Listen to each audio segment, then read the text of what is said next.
Hello, everybody. Scott Golden with the Pro Wrestling Logic YouTube channel here, and we're very lucky today as we get to do an interview, and I really love the interview series. But for those who have been following what I do for a long time, probably a few years anyway, you will be familiar with our guest. GaryCappetta is a world-renowned ring announcer, author, and stage show performer, and he has been in the wrestling business for over 6 decades now, going all the way back to 1974. He is one of the most popular interviews on our channel, and I wanted to have him back on with the ever-changing world of pro wrestling, and he still follows the current day products, so that'll be an interesting overview. But Gary, are you with us? I am. How are you doing? Doing very, very well. Thank you so much for taking time out of what I'm sure is a busy schedule and a chaotic schedule. How are you holding up with the virus and everything where you are? All is good. Yeah, I mean, there are a few more limitations than I'm accustomed to, but to tell you the truth, I'm blessed, and I just feel for those who have no paycheck and families. It's tough.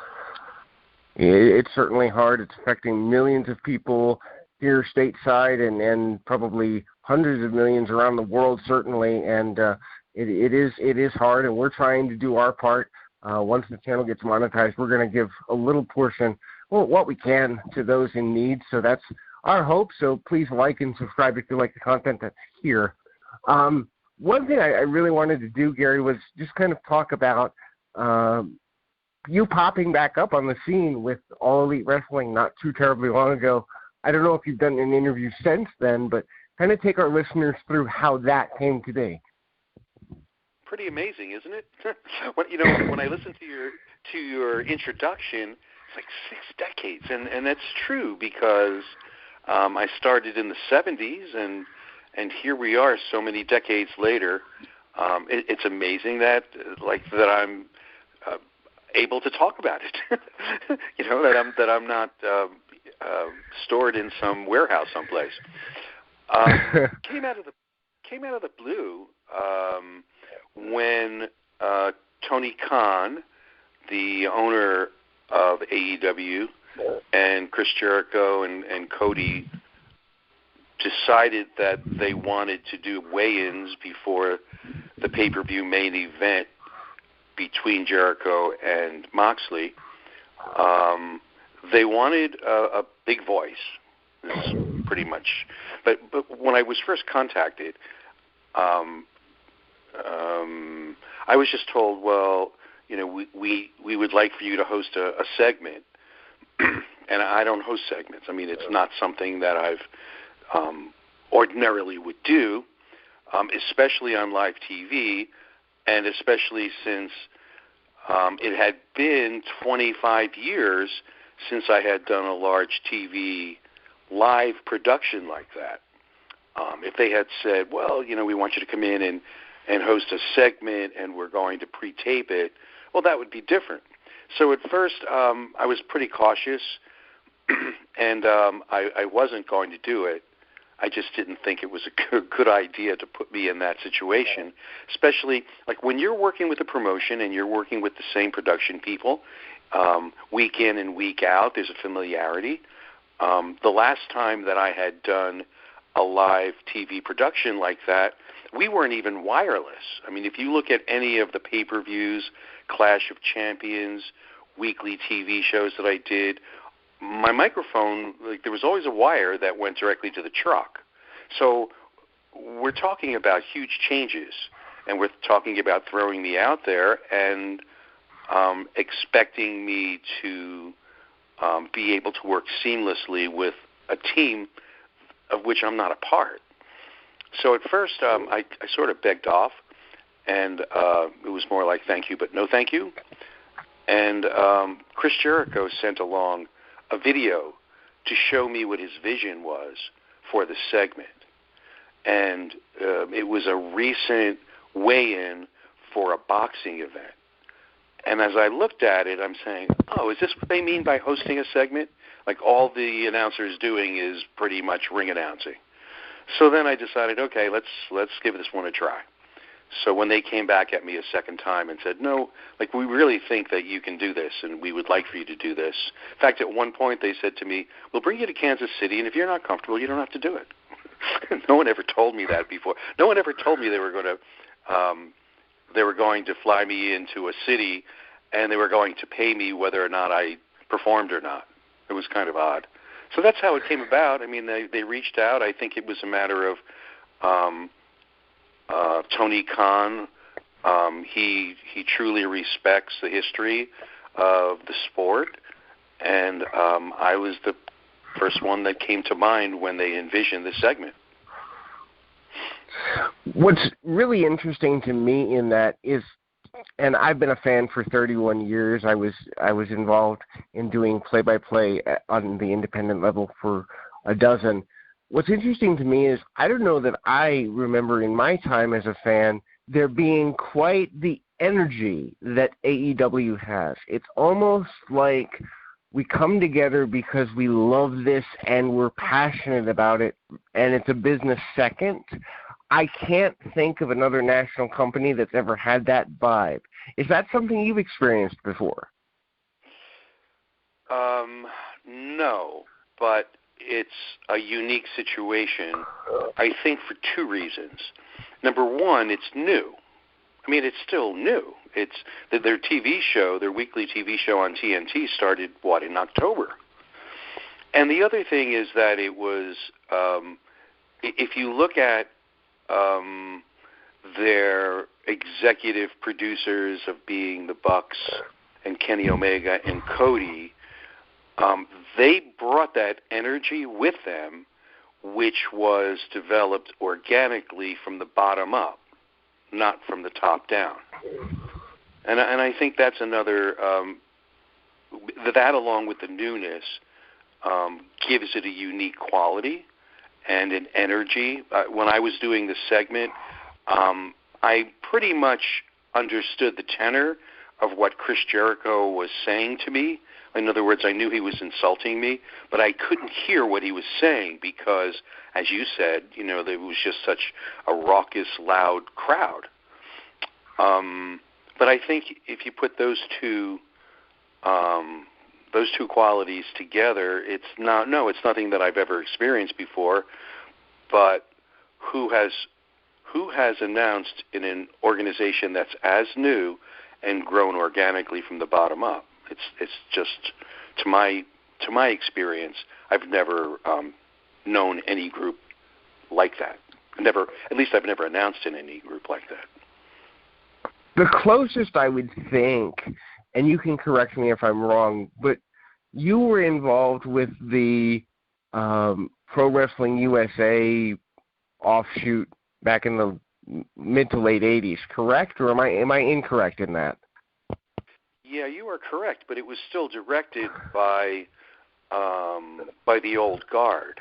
I was even though I was asked to be, I was never involved in ECW, and I would suppose that would be the closest to what the AEW excitement experience is, at least.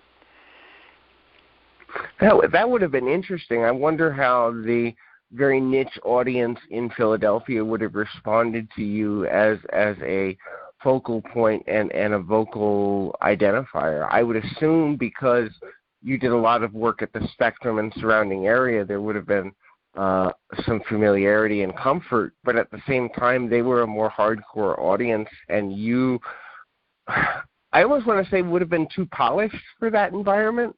So I wonder how that would have translated. It would have even been worse than that, because when Paulie called me, he called me when when word was getting out that I wasn't going to be renewing my WCW contract. So we're talking the spring of 1995. He didn't want me to come in as a ring announcer. He wanted me to come in as a commentator. So that was one of the reasons that I said thanks but no thanks, because it would have been such a clash of cultures. Unless he was going to bring me in as a commentator color commentator with Joey Styles, and I was going to be anti-ECW because I represent the establishment, and they were anti-establishment. But no, he wanted me to be a main voice on commentary, and I just didn't think that the folks would take to me in that role. So it was even worse than you thought, because it wasn't as a ring announcer; it was as a host. Was that just him throwing something at the wall? I know that you had done in doing my research for this broadcast. I know that you had done some voiceover work and commentary for the Spanish market, as well as some production commercial stuff for WCW at the time. Had you done first-run English commentary? I did. Very little of it.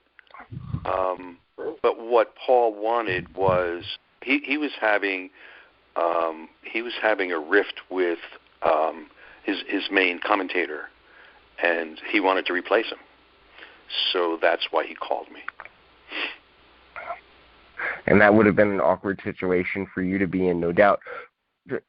I'm actually surprised by the fact that you had done commentary. I've learned something. That's awesome. So talk to our audience a little bit about the difference between ring announcing and the tenor and pacing of a commentator, and some of the challenges in transitioning. Well, they're two totally different skills. When I was with WCW, before they brought Eric Bischoff in as the third string commentator, they told the ring announcers, there were two of us, that there would be this opportunity, and at a certain television taping, if we wanted to test for it, then we would be welcome to do that. And my colleague did, and I said, no, I'm not interested. I'm very happy doing what I'm doing, and I'm content to continue to do that. They're just two totally different skills. I mean, even though you're both using a microphone, there's skills as different as being a referee and a wrestler, or a commentator and the guy that sells tickets, in the box office. They're totally different. They're totally different. So no, I knew what I was good at, and I knew what I was comfortable with. And especially when you get to that level, and you're at in a place where you're so visible, the time to experiment, in my opinion, the time to experiment with that is, before you get to such a visible public level, which in the beginning I never had, because my very first ring announce experience was with the McMahons. It was with, at the time, the WWF. We didn't have independent wrestling back in the 70s. So there was no place to break in to get your experience. You were just thrown in the mix, and those that survived. So, when after 20 years of being an announcer, to all of a sudden try to change skill sets and be judged internationally, was just not something that I thought was a smart thing to do. Because in the beginning, everybody is, it's, even if you eventually become really good at what you do, it's a rough road in the beginning. It's like nobody enters and their first time out is polished. So I just thought, no, I think I'm best right where I am.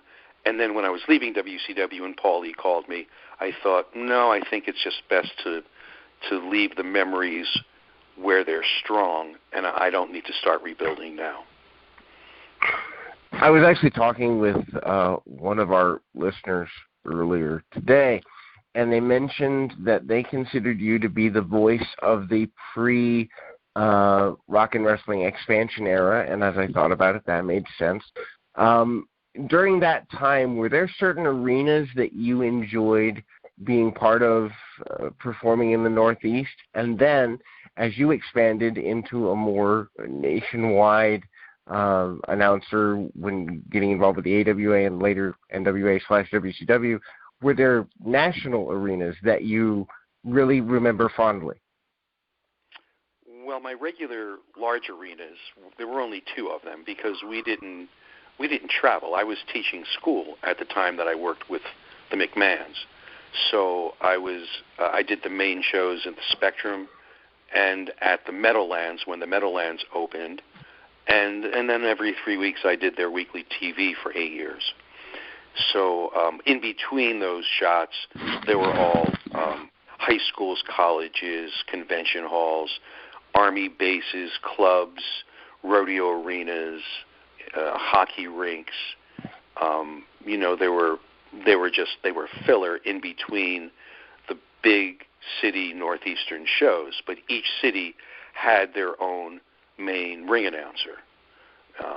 So Pittsburgh had their own announcer and Boston had their own announcer. So I didn't travel to those other cities. I happened to live equidistant between Philadelphia and the Meadowlands. So those were my two large venues. For those who have never been to the Spectrum, was there a certain type of fan? Did it have a certain type of atmosphere that was ever replicated anywhere else in the country, or was it like a one-of-a-kind experience? No, I don't. I mean, they were a very demanding audience. They were kind of raucous, but I don't think they were that atypical from your average, like if at the time in the territory time you went to the Chicago Amphitheater or Kiel Auditorium in St. Louis or the Miami Auditorium, I don't think you'd find it to be much different. No, I think when people watch the old shows from the Spectrum, what they're hearing and what makes it so, and it was so heartfelt, was that their emotions were coming from their gut, their response to what the wrestlers were doing. There was much less thinking back there, and it was back then, and it was like sitting back and giving an emotional reaction to what was happening.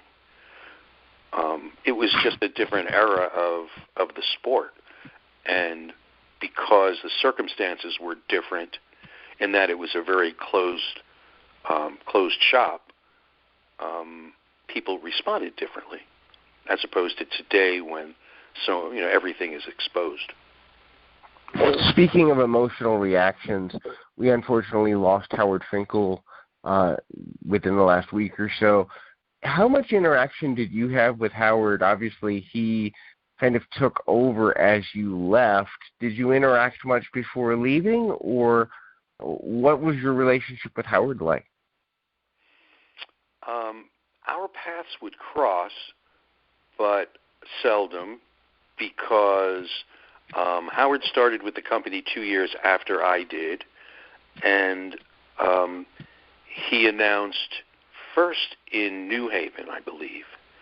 I believe he worked there in the building and became the ring announcer in that building, which is how Vinny came to know him, or how he came to, be made known to McMahon. And they connected, and then at a certain point, Vinny brought him into the Garden. So there was not much of a need to have two main announcers in the same building at the same time. So the few times that I interacted with Howard would have been when he was at a show, but not in the capacity, because he worked in their offices, so not in the capacity of being an announcer. And in fact, he did some commentary at the Meadowlands when I was the ring announcer. And he was a sweet man. And the very last time that I saw him, I just issued that picture for the first time upon hearing of his death. We were both at a convention in New Jersey, and he came over to say hello and asked if it would be okay if we took a picture together. And we did, and I put it up on my Twitter and Facebook pages within the last week. Very nice man. Transitioning from there, you go into the AWA. I think history has been, I don't want to say unkind to the AWA, but a little dismissive. People speak very fondly of World Class in Texas. They speak really well of the NWA WCW transfer, but somehow to me, the AWA historically seems to get lost in translation somewhere.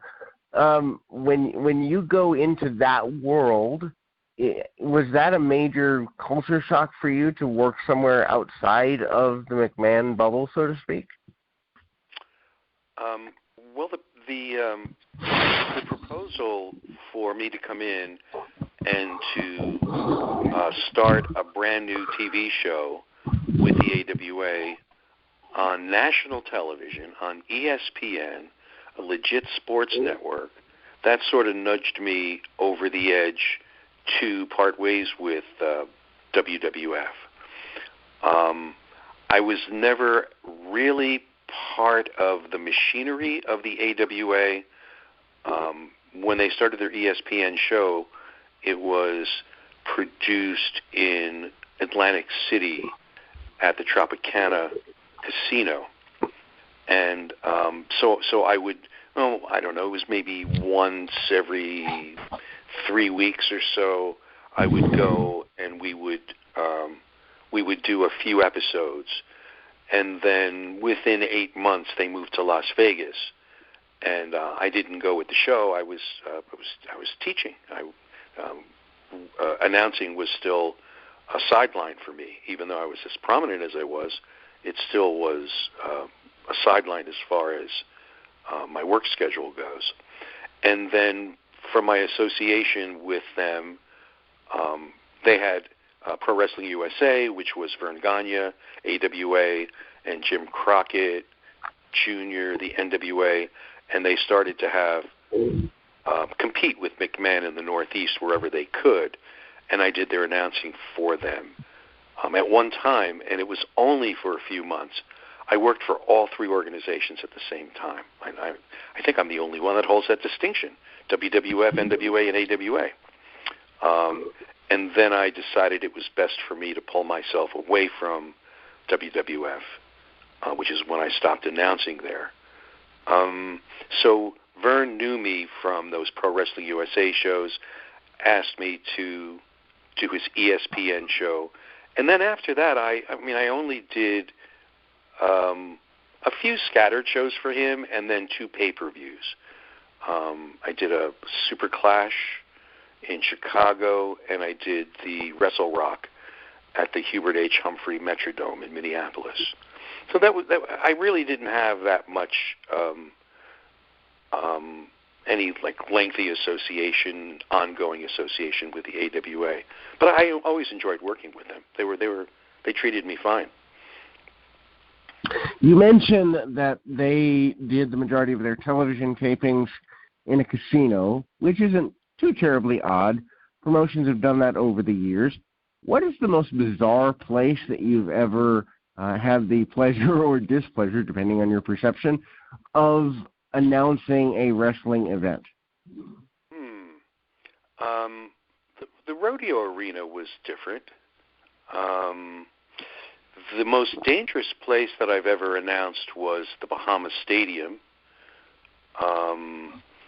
It was so dangerous that the passageway from the dressing room, and this was an outdoor stadium, and the dressing room consisted of just an open space with dirt floors, and the passageway from the dressing room to the ring, and then the entire ring and ringside area was covered with netting because there were so many objects propelled toward the ring that it just wasn't safe,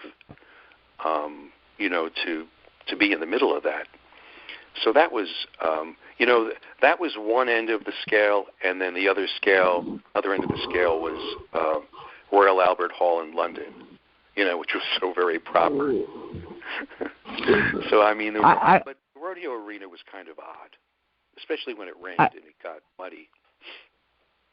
I'm curious, who ran the Bahamas events? Was that like a Puerto Rican office, or who put those together? That was a WCW show. And was it? Okay.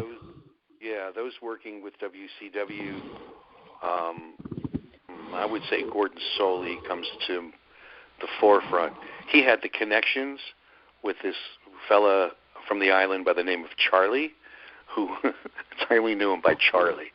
And he had the political connections to get us on and off the island without too much fuss. But it was one of those situations where payoffs were necessary, and, Charlie profited and the government profited. I'm not sure that it was so worthwhile for us to go there, but we did go there a couple times. So during the mid to late 80s, blocks of wrestling television popped up across the country with the expansion of cable. Joe Pedicino, who passed away earlier this week as well, did the Pro Wrestling This Week project, which, for those unfamiliar, he'd have a block of various territories around the country and put them all in like a 6 to 8 hour block based out of Atlanta, and you could watch Texas and the AWA and various other territories all on I think it was Saturday night. Had you had any interactions with Joe Pedicino in your career? Just several months. When I first came under contract with WCW in 1989, Joe was working with the promotion. I remember the first, even though I had worked with them on per diems before that, my first contracted television taping, he picked me up at the airport and drove me to the arena. And I don't know how many months he was still there after that. That would have been September of 1989. And I don't remember how long he was with the organization, but my interaction with him happened at the very beginning of my 6 years with WCW. And for those that are unfamiliar with the story, how did you go from the AWA to WCW and from part-timer who had a teaching job during the week to full-time contracted talent? I had just done Super Clash in December of 1988 for the AWA. 2 months earlier, the WCW was formed. So WCW was formed, October, November, and and I had been doing their Clash of Champions. I had been doing some of their pay-per-views because I was just able to swing it with my schedule. But I was not under contract with them. So, and I was also doing their monthly shows in Baltimore. I was doing their monthly shows in Philadelphia. I was doing whatever they did up in the Meadowlands, and also up in Connecticut in New Haven. So WCW's formed in November '88. And I've been active with them. I do an AWA pay-per-view in December of '88. The beginning of '89, I'm driving up to New Haven with the promoter, with the arena promoter, who says to me, Jim Hurd, who was the first executive director of WCW, he's sending along a message, and he saw you on the AWA pay-per-view, and because you do our pay-per-views, he's not comfortable with that, and he wants you to stop working with them. So the first thing that crossed the guy that I'm talking to is a friend, so it's a very casual conversation. And the first thing that occurs to me is, well, if Jim Hurd had a message for me, why didn't he just call me? And I would have given him the same answer, which was he's crazy if he thinks I'm going to turn down opportunities outside of WCW unless I'm exclusive with WCW, and that would take putting me under contract. So unless he wants to put me under contract, I'll work wherever I want, whenever I want. And that kind of nudged them into putting me under contract. And that's when I left my teaching position. And in the next fall, in '89, I started with WCW. You know, you're so good at this because you just led me into a topical modern day question, and that is the nature of the debate right now, independent contractor versus contracted employee, and WWE being, in my personal opinion, disclaimer, bullish, and Vince McMahon being somewhat narcissistic in putting his talent in danger, telling them they have to come out and perform in empty arenas so that nobody loses money and that WWE doesn't lose market share value or some other crazy nonsense, all while still keeping them under the guise of independent contractor. How is he getting away with this? It's been happening for decades and decades. There had been isolated times when wrestlers spoke up for themselves. The first one that I remember was Sergeant Slaughter in the 80s, where he had a G.I. Joe deal that he wanted to take, and Vince wanted a part of it, and he said, Slaughter said to him, "This has nothing to do with you. Like, you didn't bring this to me." And started to talk about, like if we had some rights here. And he was one of the top performers in WWF at the time, and he was immediately fired. So he was one of the top guys, and he was fired. And it sort of sets an example and sends a message: you don't defy the office, or this will happen to you. Because if it can happen to Slaughter, it can happen to anyone. And then Jesse Ventura spoke up. Usually what happens is probably the only individual that could have changed things in that environment in the 80s would have been Hogan. But Hogan, usually when they get to that level, they're doing so well, they don't want to jeopardize it. So not only do they go along with what the office wants because they're making a gazillion dollars, but they want to, continue that. So they don't want to risk shaking that very lucrative boat. At this point, the younger wrestlers today, I think, have a different mentality. I know they have a different mentality. And I believe that probably, although nothing is for sure, the only way that's going to change isn't from the top down, but from the bottom up. But you have to have a band of brothers and sisters who are going to stick together. And human nature is usually in conflict with that, because more times than not, there are going to be individuals that are going to be lured away from the collective group for the almighty dollar. And I don't say that in a begrudging way, because I want everyone to. I'm a capitalist at heart, so I want everyone to make as much money as they're worth. But they will, the office will whittle and whittle and whittle, and they will pry people away to make that. At least they will try. Whether they will succeed or not, I don't know. But they will try to make that base of dissension very weak until it falls. Because they'll pull this. What is the name of that game? Is it Jingo? Jenga, yeah, where the tower of blocks. Yeah. Yes, and you keep on pulling them out and pulling them out and pulling them out, and you try not to make the structure fall.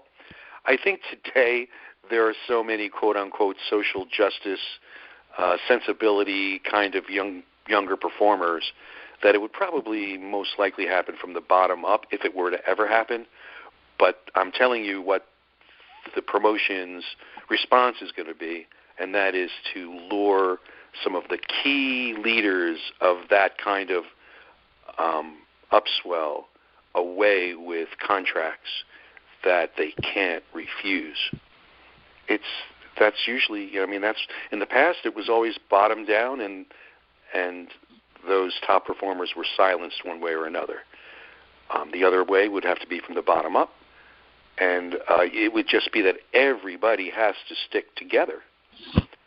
So not much different than what's going on now for those wrestlers who are not comfortable with traveling during the pandemic. But you need everybody in order to cripple the production. And I'm not saying they should. I'm just saying that that's what would have to happen in order for them to have success.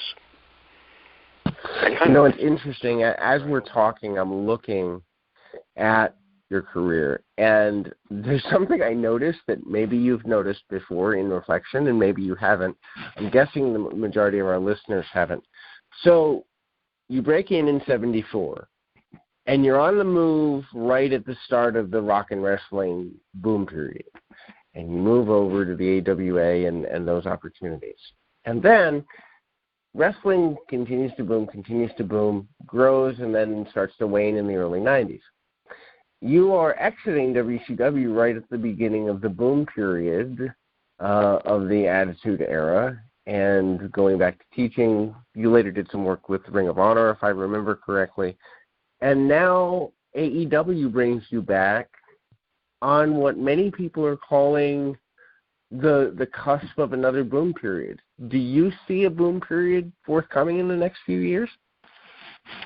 I think yes, but I guess we need to define what boom period means. You're never going to see the ratings, the broadcast television ratings that you did of yesteryear, but it's because the dissemination of the product is so diverse. People aren't just consuming their wrestling viewing by broadcast television. There are so many different outlets where they can, watch wrestling. So it depends on how you define it. There are many more revenue streams than there were in the past. In the past, it was whatever you might be making off of TV and your live house gates. And today it's multiple streams of revenue. And then it becomes a little bit more difficult to evaluate the success compared to the past because you don't have access to all of the data that, just merchandising, for instance, it's a business. It's a business in its own. And when I was breaking in, all you had were 8x10 blurry black and white pictures that were on sale at the arena. So everything is so much more sophisticated. We are in the middle of a boom period. I think it's much more difficult to define what that success is. Obviously, people are more exposed to more different styles. I do have a problem with how some of that is being played out, but nevertheless, it's finding new audiences who are not educated with the history of where pro wrestling has been, and are perhaps changing. And this really tears at me, changing some of the basics of what I see as being successful pro wrestling. So I want to come back to that, but I want us to have a little bit of fun for a minute. Let's suppose that you could say, what was your favorite year as a fan, and then what was your favorite year as a performer? Yeah, I mean, I couldn't just whittle it down to 1 year, but as a fan, it would have been when I was a kid and before I started announcing and just going to the shows, when I was 11, 12, 13, 14 years old. And probably that's so difficult because you're always going to have more enjoyment when you're more successful. So when I hit my stride with WWF, they were fun years. When I announced at the Spectrum, the perks would go way beyond wrestling. The ticketing agency who handled all the tickets for the Spectrum handled all tickets for all events across the city. So anytime I wanted to go to a concert or any performance of any kind, I just have to give the guy a call and I would just go to the concert. And I remember going to I felt badly at the time because I didn't realize he was doing this, but I went to the Academy of Music to a concert, and down in front of the first row of orchestra, they set up folding chairs, like 3 rows of folding chairs, and that's where my seat was. So, that was a wonderful time. And then traveling the world with WCW would have been another block of time that would have been a favorite. I mean, how could it not be? I had no problem being on the road. So just visiting cities across this country and traveling into Germany and Ireland and Scotland and Canada. It was just a lot of fun. Suppose we had a time machine, and we can go back to any era at which was part of your career, and bring with us into modern day one singles talent and one tag team. Who do you bring into today, and where do you place them? You can't do that because no, can't do that because in order to have a successful show, you need variety. So no one individual, no one team is going to cure whatever ills there might be. In fact, I think that's that limitation that I think exists today, where match after match after match is the same from the first match on the card to the main event. Everybody's using the same. It's more striking now, and it's a little bit more flying and less wrestling holds, as opposed to having a match where you have one individual that's a talented striker, or one that's a talented flyer, or one that's talented with the basics of the wrestling holds. It would be like going to a concert and hearing the same song over and over and over again. I think no matter how big of a fan you are of that group, you're going to get numbed. You're going to get bored. Now you don't. I think that's a challenge, and I think it's a danger. I think you need a variety. There's no doubt about needing a variety. Go to a comedy store and hear the same joke over and over and over again. It gets tired after a while. At least it does to me. It does to me as well. I mean, I love the MMA infusion, but at the same time, one of my pet peeves, as someone who did this at a very local level, but also has been a fan for 3 decades, is like, okay, if a guy strikes me as hard as he can once, I should fall down. By the time he does it 10 times, I should need medical assistance.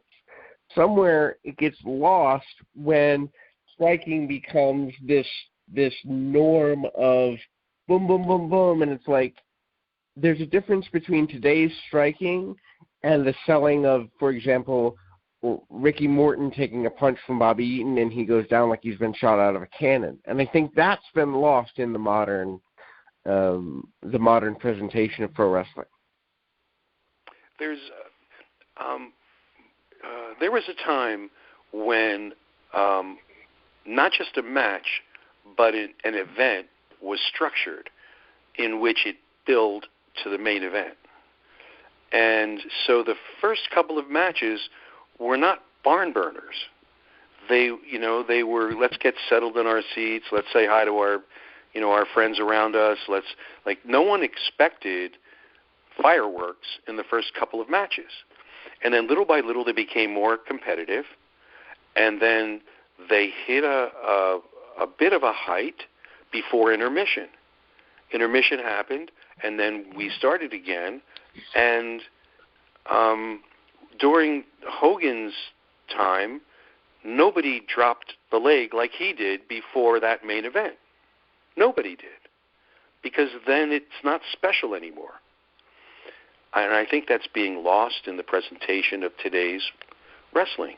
I remember a couple of years ago watching a Ring of Honor pay-per-view, and at the end of it, sitting, and the main event was the last match, and I'm sitting there and I'm saying, that main event was real good.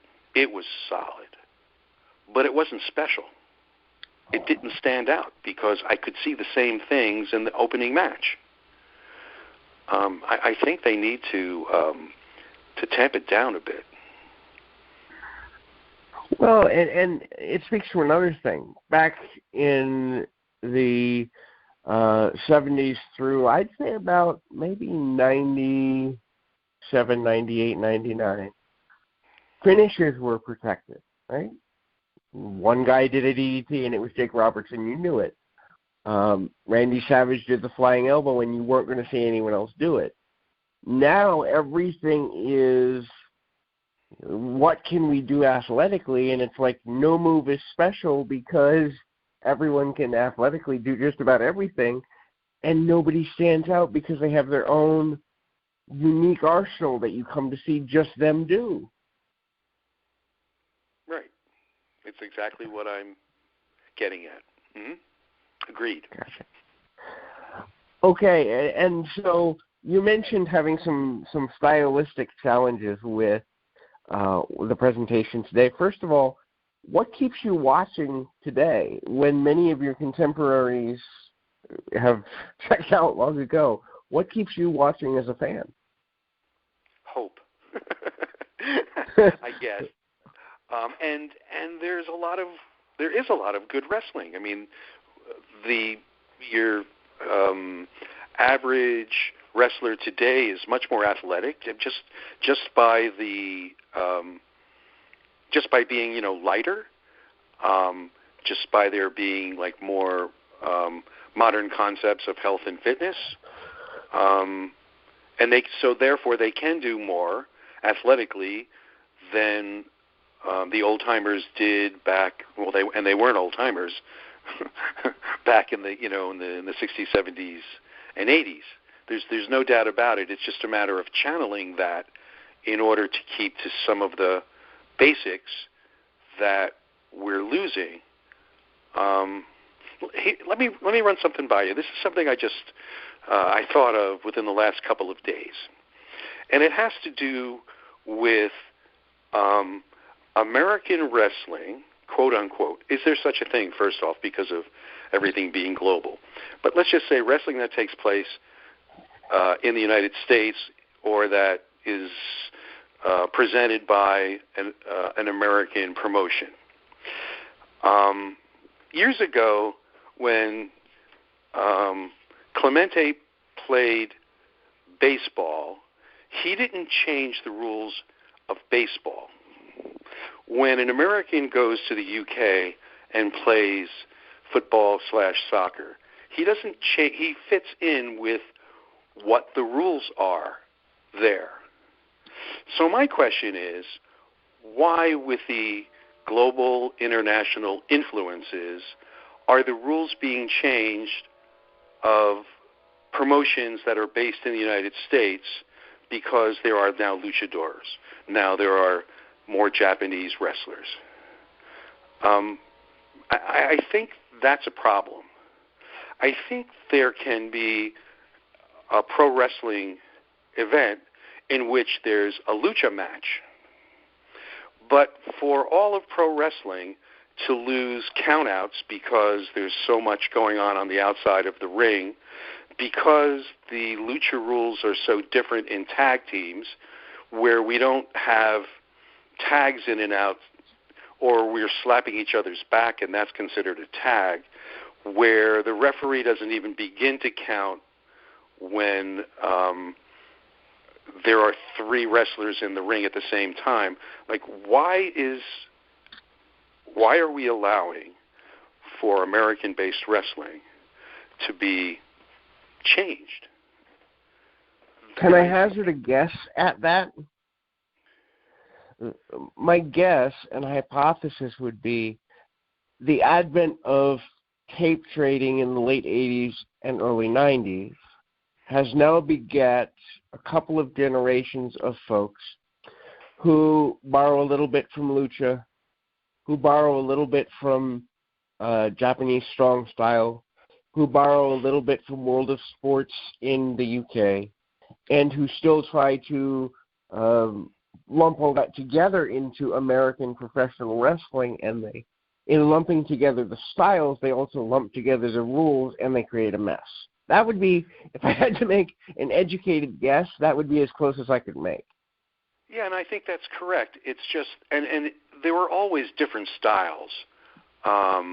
You know, back in the 60s, there was Argentina Apollo, who was a flyer. You know, and you had Japanese performers that came in. But they didn't change the rules of the game. They just brought their styles that fit within the rules of the game. So I don't understand why in other sports you can have, for instance, you know, like Cuban or Puerto Rican baseball players that are so prominent, but they haven't changed the rules of the game. They're bringing their skills to fit within the structure, because the structure was the structure because it worked. And once you change that structure, you're flirting with, well, you're going into unknown territories, and I'm just saying that what we've seen has not been an improvement in that. I wholeheartly agree, and I think I would even venture to say, because there is no structure to the rules outlay in professional wrestling today, and this may be a leap for some people, but it's not a leap for me, I think the reason part of the ratings is down is because there is no authority of rules and vision. If you watched, back in the territorial days, if you watched, let's say, Smoky Mountain Wrestling, which is, to me, one of the last territories, and personally my favorite territory, that's why I'm picking on it, you knew that the pile driver was illegal. You knew that foreign objects would be enforced. You knew the structure of the rules within the confines of that organization.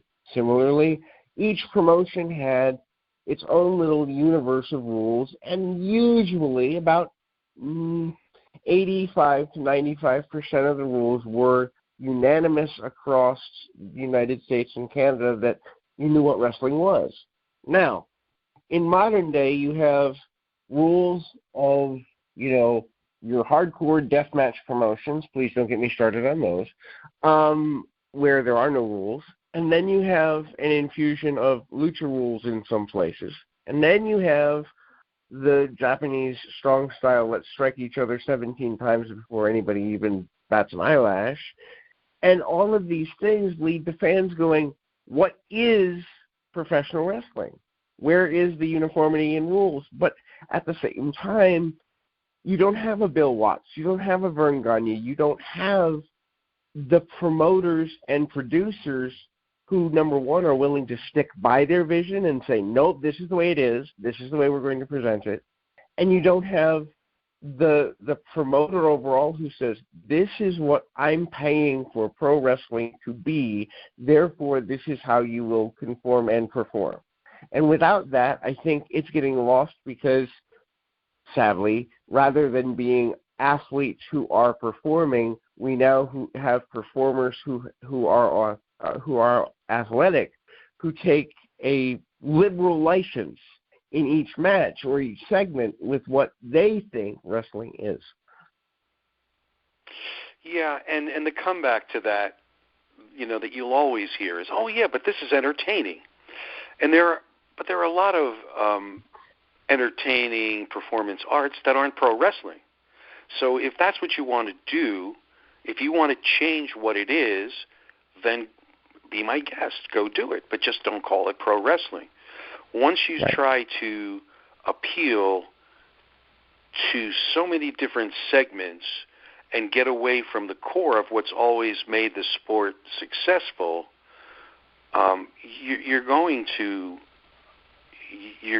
I fear that the sport is going to disappear like the circus has, where Ringling Brothers tried to be an ice show.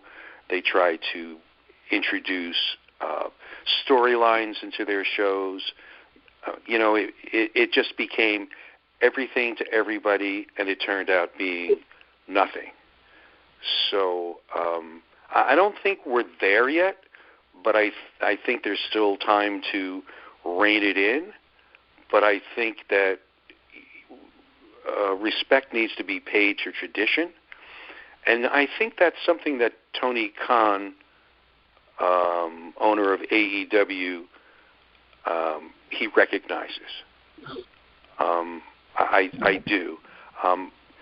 See, the problem is that because WWE has been the most successful and the most visible, what they do becomes the norm for everyone else in every single way.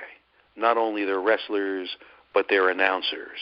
I mean, you can go to an indie show and they're parroting the ring announcer from Raw or SmackDown, the commentators, and we're miseducating a generation of people who will be in charge in the future. So I think that's a danger. I'll make one point to close that topic off, and then I have one other topic I want to get to, and then we'll close for today.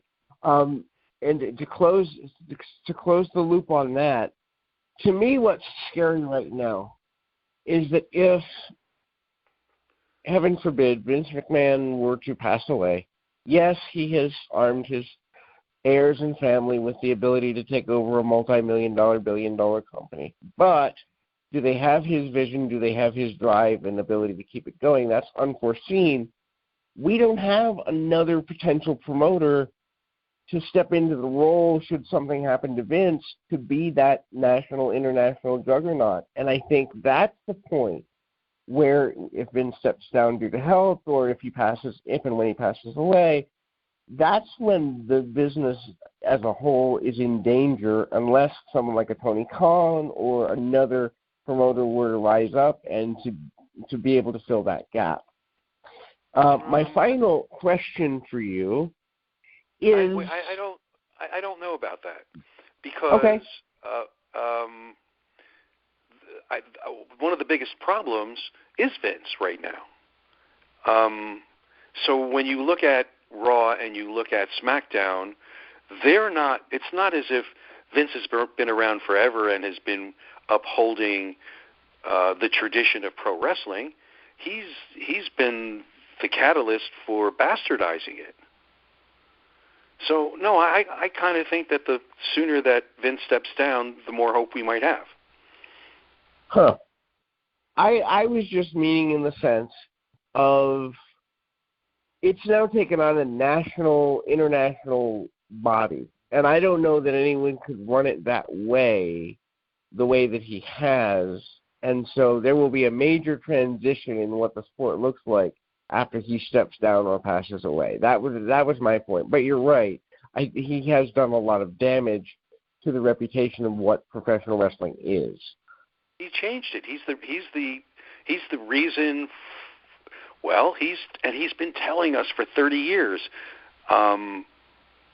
It's entertainment. You know, it's not about wrestling for him. It's a vehicle that he's using to propel his product, but in order for the entertainment side to be so lucrative, he's bastardizing the art. And he has been, and he's been telling us for 30 years. So any old-timers out there that continue to tune into Raw and SmackDown and complain, it's like, give it up. You're not going to find old school wrestling in WWE. It's not what they're doing. It's not what they say they do. They don't even pretend to.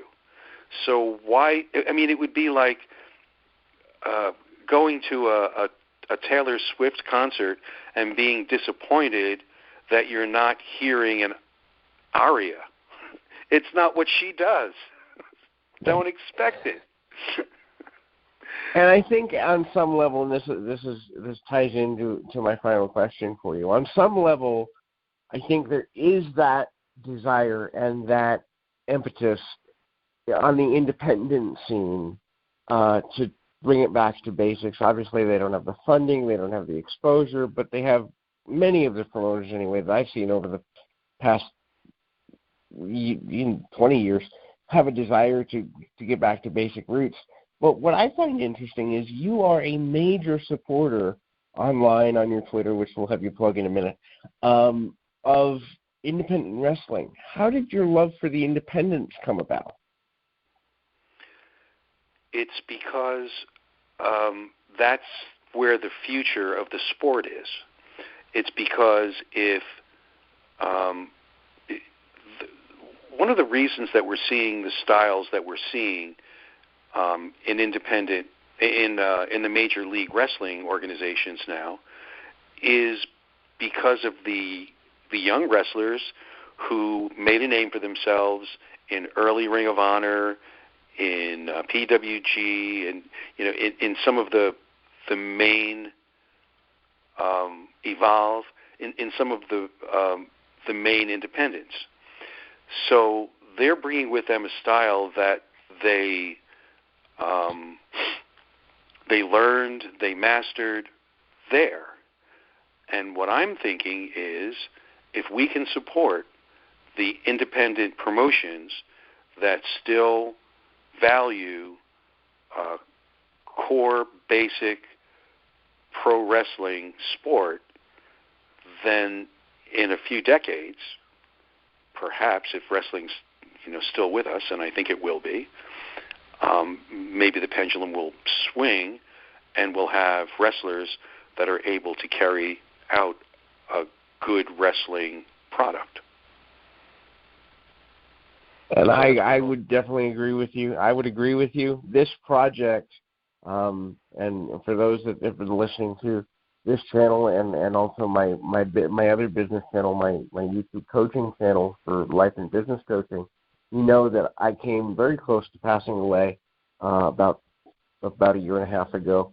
And while I was laid up in a nursing home and recovering and all that stuff, my desire to get back into the sport just reignited, but it was based on I had internet access and I would watch independent companies. And I'm like, hey, I remember what it feels like to feel like that. I want to do that again. So I wholeheartedly agree with you. I don't think there is a better time to be a member of the independents in wrestling, and obviously when the pandemic's over, anyone, please support your local independent organization. So with that, I think we'll close for today. Gary, is there anything that you would like to plug, perhaps your book that's still in print or anything that is meaningful to you that we didn't cover?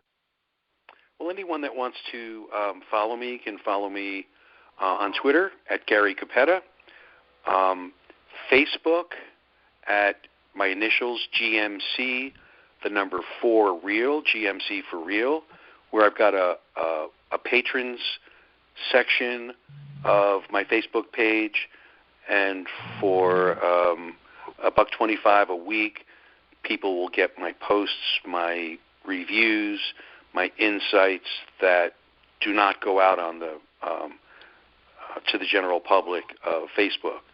So that's on Facebook at GMC4Real.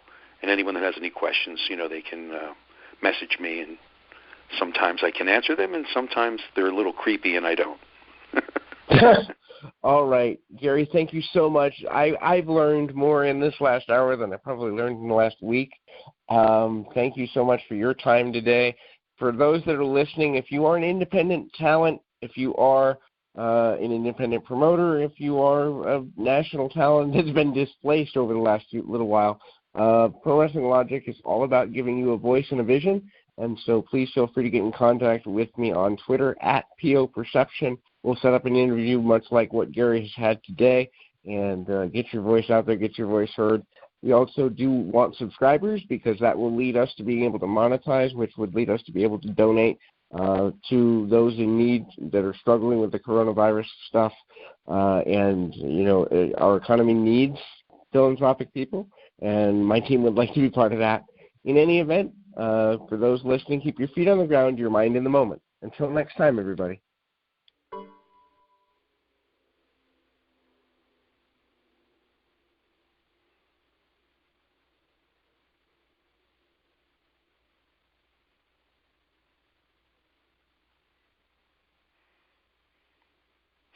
If you can still hear me, thank you very much.